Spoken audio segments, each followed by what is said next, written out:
बिस्मिल्लाहिर्रहमानिर्रहीम।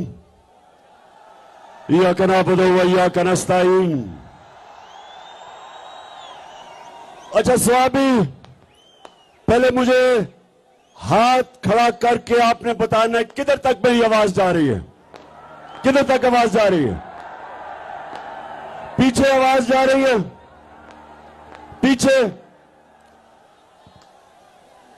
स्वामी, इस्लामाबाद के आप करीब हो और मैंने जब आपको कॉल देनी है, जब मैं आपको कॉल दूंगा, मैं अपने स्वामी के बाशऊर और दलेर नौजवानों को, मैं सबको इस्लामाबाद में मिलना चाहता हूं। तैयार हो? हाथ खड़े करके मुझे बताओ कि इस मुल्क की हकीकी आजादी के लिए आप इस्लामाबाद आएंगे? हाथ खड़ा करके बताओ। और जो भी नहीं आ सकता इस्लामाबाद, वो स्वाबी में निकलेगा और बताएगा कि गुलामी नामंजूर, इंपोर्टेड हुकूमत नामंजूर। स्वाबी के नौजवानों, मैं सिर्फ आपको अपने मां बाप के दौर का बताना चाहता हूं। मैं आजाद पाकिस्तान में पैदा हुआ था, मेरे मां बाप गुलाम हिंदुस्तान में पैदा हुए थे। और जब हिंदुस्तान की हम गुलामी कर रहे थे तो 2 दफा जब बरतानिया ने 2 जंगों के अंदर शिरकत की, पहली जंग अजीम और दूसरी जंग अजीम, तो स्वाबी के नौजवानों ये याद रखो, लाखों लोगों ने यहां से लड़े और अंग्रेज के लिए कुर्बानियां दी। लाखों लोग हिंदुस्तान से जाके अंग्रेज की जंगों में लड़े, लेकिन कभी उनको किसी ने नहीं पूछा, ना कभी इनका शुक्रिया अदा किया गया। अरबों रुपया जो यहां से इकट्ठा करके अंग्रेजों की जंग में लगा, किसी ने नहीं परवाह की, किसी ने शुक्रिया अदा नहीं किया, क्योंकि हिंदुस्तान गुलाम था। गुलामों की कोई इज्जत नहीं होती। और मुझे अफसोस से कहना पड़ता है कि जब अमेरिका की जंग हुई 9/11 के बाद और पाकिस्तान ने अमेरिका की जंग में शिरकत की, तो सबको आपको पता है कितने पख्तूनख्वा से लोगों ने कुर्बानियां दी अंग्रेज की जंग में, अमेरिकनों की जंग में। 80,000 पाकिस्तानियों ने कुर्बानियां दी। और यहां कबायली इलाके के लोग जो सारे पख्तूनख्वा के साथ अब पख्तूनख्वा का हिस्सा बन चुके हैं, कबायली इलाके के लोगों ने सबसे ज्यादा कुर्बानी दी। 35 लाख लोगों ने नकल मुकानी की। लेकिन क्या किसी ने पाकिस्तान का शुक्रिया अदा किया? क्या अमेरिका ने कहा कि शुक्रिया पाकिस्तान, आपने 80,000 अपने लोग कुर्बान कर दिए, हमारी फौज 3 गुना ज्यादा हमारी फौजियों ने कुर्बानी दी बनिस्बत जो अमेरिकन अफगानिस्तान में जिनकी जाने गई? किसी ने शुक्रिया अदा नहीं किया, बल्कि कई वहां से आवाजें उठी अमेरिका से कि पाकिस्तान की वजह से वो जंग नहीं जीत सके अफगानिस्तान में। तो पाकिस्तानियों, मेरे गयूर बाशऊर स्वाबी के नौजवानों, मेरे पाकिस्तानियों, ये याद रख लो कि गुलामों की कोई इज्जत नहीं होती। इसलिए इसलिए ये जो इंपोर्टेड हुकूमत अमरीकी साजिश के तहत बाहर की साजिश और अंदर की साजिश ने मिलके जो ये हुकूमत हमारे पे मुलव्वस की है, मेरी कौम आप तैयार हो जाओ। हमने किसी सूरत अमरीकों के गुलामों को, चोरों और डाकुओं को हमने किसी सूरत तस्लीम नहीं करना। इसलिए आप सबने स्वाबी पास है इस्लामाबाद से, आप सबने आना है और मेरे साथ शिरकत करनी है। और हमने इस इंपोर्टेड हुकूमत को पैगाम देना है, और जिन्होंने मुसल्लत किया ये हुकूमत कि ये एक आजाद कौम है, हम वो लोग हैं जो कि दुनिया के सबसे अजीम लीडर हमारे नबी सल्लल्लाहु अलैहि वसल्लम, हम उनकी उम्मत हैं। और स्वाबी जब पाकिस्तान बन रहा था, पाकिस्तान का नारा क्या था? नारा यह था कि पाकिस्तान का मतलब क्या? जब ना था कुछ यहाँ था मगर तू ही तू, अल्लाह अल्लाह अल्लाह। स्वाबी ये दोनों जरदारी और शरीफ 10 साल जब इन्होंने हुकूमत की 2008 और 18 के दरमियान,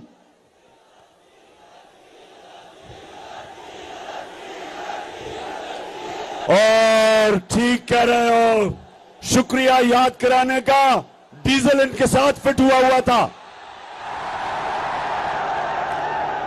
इन थ्री स्टूजेस ने 10 साल जब हुकूमत की मिलके, तो नौजवानों 400 ड्रोन अटैक हुए पाकिस्तान के ऊपर, 400। और कबायली इलाके में आप जानते हैं कि ड्रोन अटैक क्या होता है? आपको पता है क्या होता है? 4000 मील दूर बैठ के एक कमरे के अंदर कंप्यूटर गेम खेली जाती है, बटन दबा के। 4000 मील दूर अमेरिका में एक आदमी बैठा होता है, सामने कंप्यूटर स्क्रीन होती है उसके, यहां से उसको पैगाम जाता है कि जी इस एरिया में दहशतगर्द है। 4000 मील दूर बैठ के वो बटन दबाता है, बम गिरता है, नीचे कौन मरता है कभी किसी को पता नहीं चला। लेकिन सुने जरा मेरी बात, वहां औरतें बच्चे मरे, बुजुर्ग मरे। एक जगह इन्होंने ड्रोन अटैक किया बजौड़ में, 64 बच्चे मदरसे में मर गए, 64 बच्चे।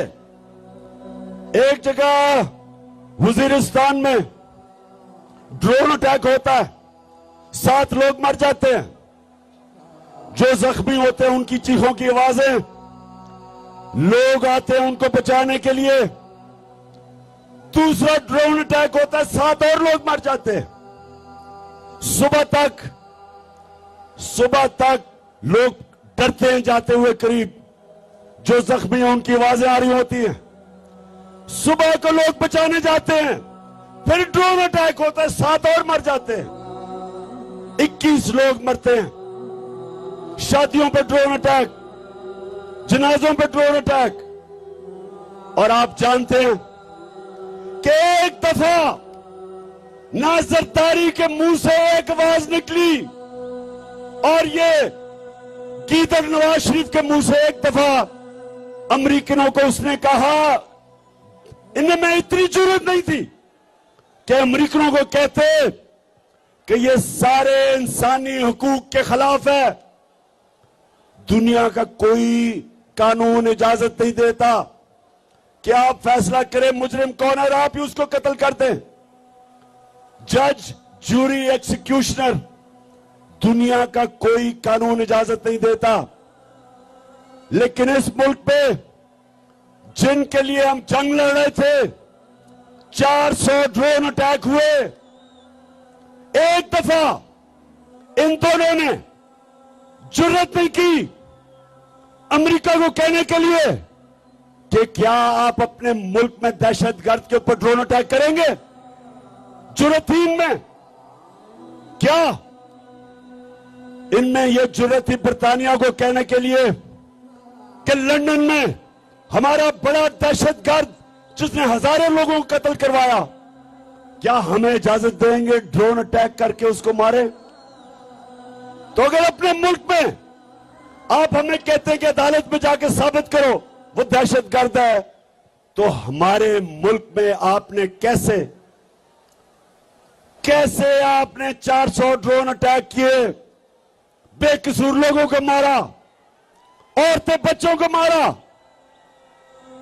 और ये तो जिनको फिर से इन दो खानदानों को फिर से जो मुसल्लत किया इसीलिए किया कि ये उनके गुलाम हैं, इनमें जुर्रत नहीं है, ये पैसे की पूजा करने वाले हैं, ये पैसे के बुत की पूजा करने वाले हैं, इनके पैसे पड़े हैं बाहर, इनके लंदन में अमेरिका में पैसे पड़े हुए हैं, ये कभी अपने लोगों के हकूक के लिए, उनके फायदे के लिए, ये कभी अपनी जुबान उनके अपने आकाओं के सामने जुबान नहीं खोलेंगे।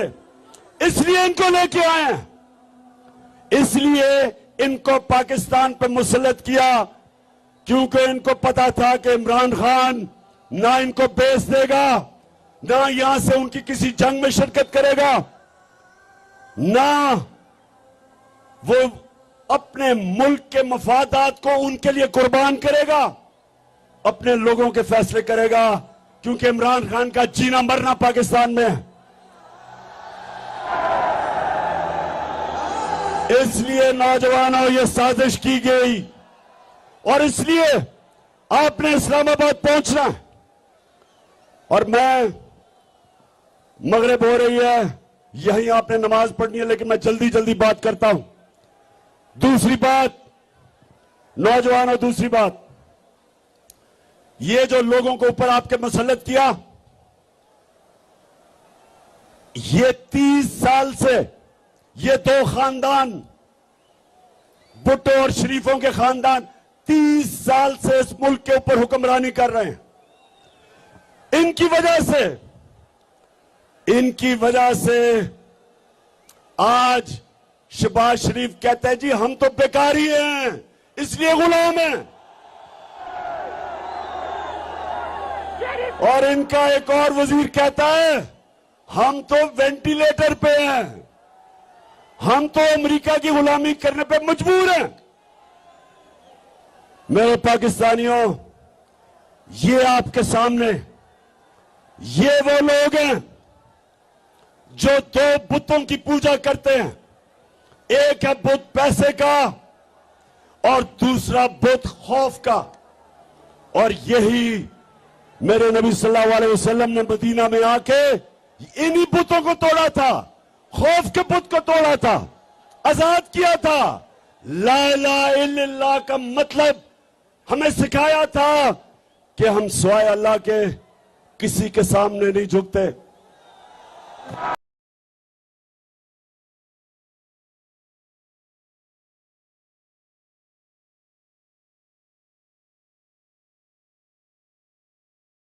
मेरे पाकिस्तानियों, हमारा जो नजरियाती लीडर इल्लामा इकबाल थे, उन्होंने तब ही कह दिया था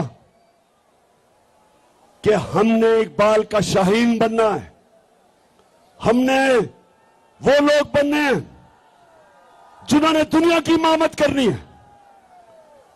अल्लाह ने इंसान के हाथ में यह चीज छोड़ दी है कि वो या परवाज कर सकता है और वो या जमीन के ऊपर रेंग सकता है। अल्लाह ने कुरान में कहा है कि इंसान जब ऊपर जाता है तो फरिश्तों से ऊपर चला जाता है, और जब वो नीचे गिरता है तो जानवरों से नीचे चला जाता है। ये जो ऊपर बैठे हुए हैं ये जानवरों से नीचे चले गए हैं। एक जानवर भी उतना खाता है जितना उसकी भूख होती है, इनका तो पेट ही नहीं भरता। इसलिए मेरे नौजवानों, हमने अपने मुल्क को बचाने के लिए और आजाद रखने के लिए निकलना है। एक दफा मुल्क के इदारे तबाह हो जाए, मुल्क तबाह हो जाता है। जब चोर ऊपर बैठ जाएं, वो सबसे पहले मुल्क के इदारे तबाह करते हैं। FIA आज हमारी आंखों के सामने तबाह हो रहा है। 2 उनके ऑफिसर जिन्होंने बड़ी मेहनत से शहबाज शरीफ और इसके बेटों के ऊपर 24 अरब रुपए के करप्शन के केस, मनी लॉन्ड्रिंग, नौकरों के नाम पे, चपरासियों के नाम पे अरबों रुपया जो उन्होंने पकड़ा, एक हार्ट अटैक से मर चुका है, डॉक्टर रिजवान मर चुका है, और दूसरा उसको भी हार्ट अटैक हुआ जो दूसरा ऑफिसर था। आज वो अपनी जिंदगी की जंग लड़ रहा है, और मैं इंशाल्लाह इस पे बताऊंगा कि वो कौन सी जहर इस्तेमाल की जाती है जो खाने में डालते हैं जिसकी वजह से हार्ट अटैक होता है। तो FIA तो तबाह हो गई, उसके ऊपर एक कातिल बैठा दिया। फैसलाबाद का कातिल जिसने 18 लोगों को कत्ल किया, राना सनाउल्लाह, वो बैठ गया ऊपर। अब यही FIA से वो होगा जो MQM ने कराची की पुलिस से किया था। 1996 में नसीरुल्लाह बाबर ने MQM के खिलाफ ऑपरेशन किया। 1997 में गवर्नमेंट चली गई पीपल्स पार्टी की, नवाज शरीफ आ गया, इसने MQM से समझौता कर लिया।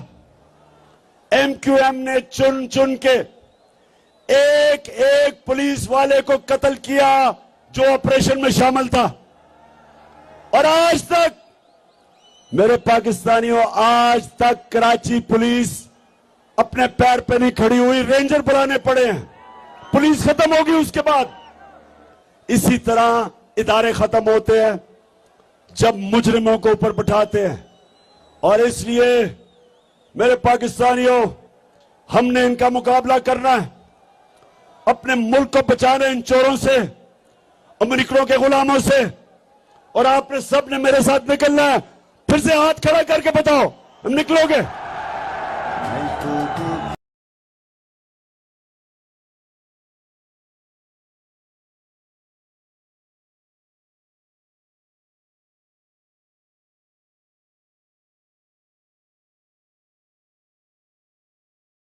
मेरे पाकिस्तानियों, एक चीज याद रख लेना, कौम के ऊपर अटैक हो जाए, बमबारी हो जाए, जापान के ऊपर एटम बम गिर गया, कौम फिर भी खड़ी हो जाती है, अपने पैर पर फिर भी खड़ी हो जाती है।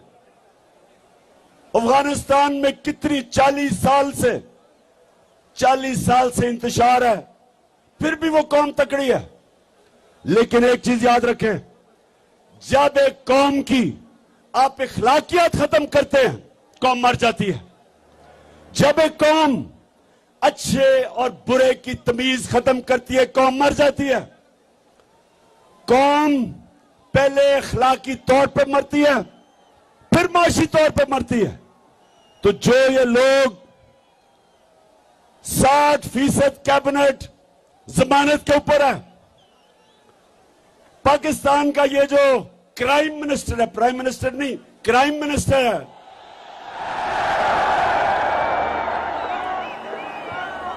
इसके ऊपर ये जमानत पे भी है, और इसके ऊपर और बेटे जो चीफ मिनिस्टर है, इनके ऊपर सिर्फ FIA में 24 अरब के केसेस हैं, नैब में अलग केसेस हैं।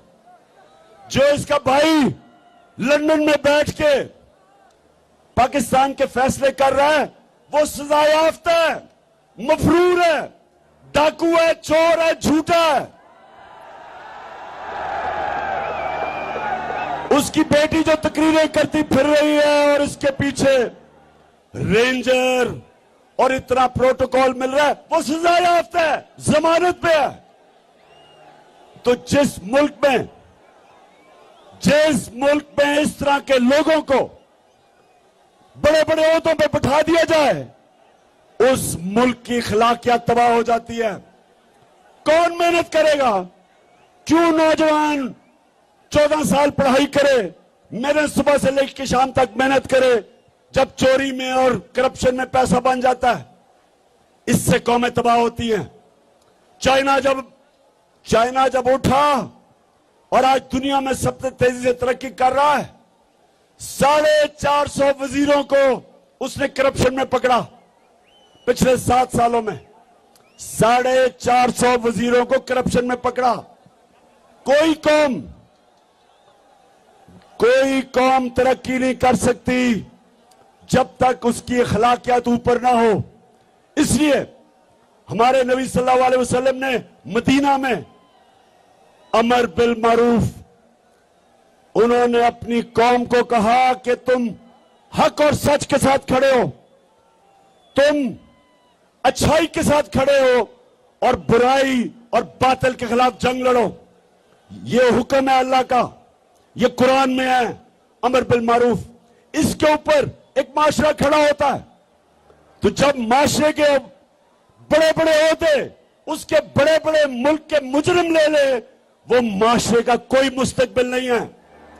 इसलिए स्वाबी, आपने इस्लामाबाद पहुंचना है, आपने इस्लामाबाद पहुंचना है।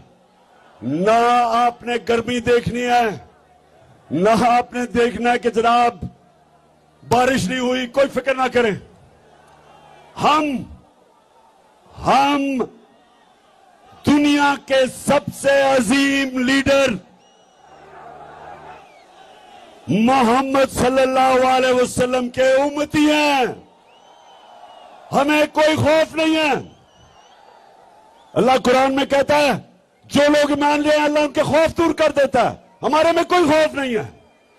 और हम इंशाअल्लाह इन चोरों को, इन गुलामों को, इनको इंशाअल्लाह कभी तस्लीम भी नहीं करेंगे। हम सिर्फ एक चीज चाहते हैं, इलेक्शन की डेट दो, इलेक्शन करवाओ। हम चाहते हैं कि पाकिस्तान के लोग फैसला करें कि इस मुल्क की क़यादत कौन करेगा। हम कोई इंपोर्टेड हुकूमत को नहीं मानते। तो आखिर में मेरे स्वाबी के बाशऊर और दलेर नौजवानों,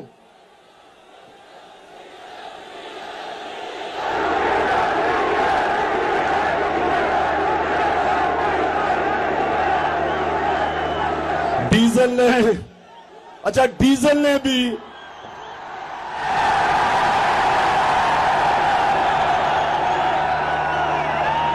ने वो मिनिस्ट्री नहीं ली। हमने समझा जी बड़ा इस्लाम का ठेकेदार है, ये बड़ी अच्छी कोई वज़ीरत लेगा, कुछ लोगों को बताएगा इस्लाम के मुतालिक, कोई तालीम की वजारत लेगा। लेकिन उसने वजारत ली है सड़कों की, जिसमें पैसा बनता है, कमीशन बनती है। डीजल का भी, वैसे मैं डीजल का भी देख रहा हूं कि ये जो सारे इकट्ठे हो गए इमरान खान को हराने के लिए, इंशाअल्लाह इन सारों का इकट्ठा जनाजा निकलेगा। स्वामी, मैं फिर से आपके जुनून और आपके शऊर का आपका शुक्रिया भी अदा करता हूं, आपको खराज तहसीन पेश करता हूं। मैं यहां अपनी टीम, असद कैसर आपको और शराम तरक्की और आपकी फैमिली और मेरे बाकी सारे पुराने जब मैं शुरू में स्वाबी आता था तो छोटे छोटे बच्चे थे, आज सफेद बाल हो गए उनके। मैं आप सबको आज खिराज तहसीन पेश करता हूं कि आपने मेरे साथ इतनी ऊंच नीच में इतना मेरे साथ वक्त गुजारा। आप बुरे वक्त में भी मेरे साथ खड़े हुए।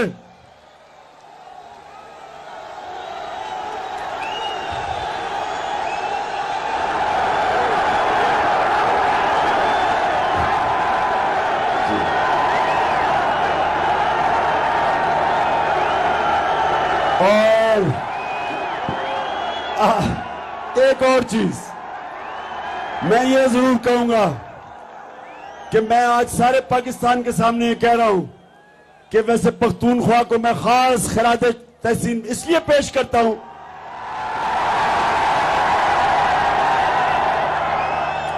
सारे पाकिस्तान में ये कह रहा हूं कि सारे पख्तूनख्वा में सिर्फ एक लोटा हुआ, एक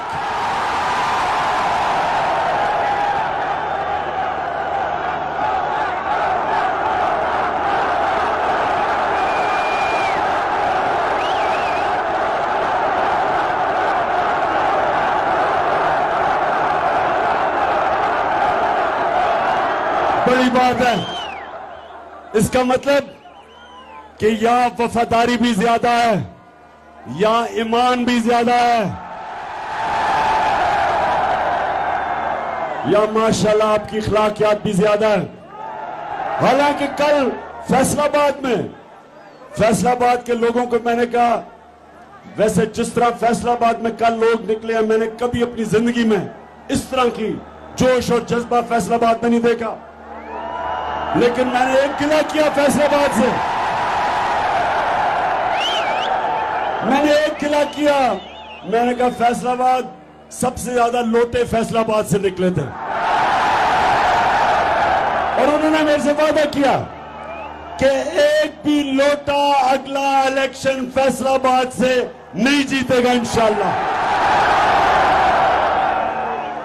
अब सारे पाकिस्तान को पता है कि लोटे कौन थे, लेकिन इलेक्शन कमीशन को नहीं अभी तक समझ आ रही लोटों की।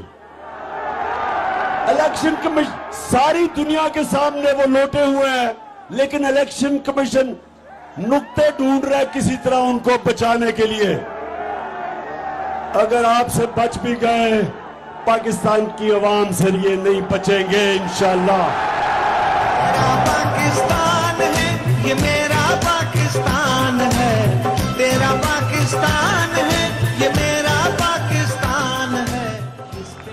और आपको ये आखिर में महमूद खान, आपने उसने जो आपके लिए आज फैसला किया है कि यहां नाइट क्रिकेट के लिए रोशनी लगेगी स्टेडियम में, उसकी भी मुबारक देता हूं आपको। पाकिस्तान जिंदाबाद, पाकिस्तान पाइंदाबाद।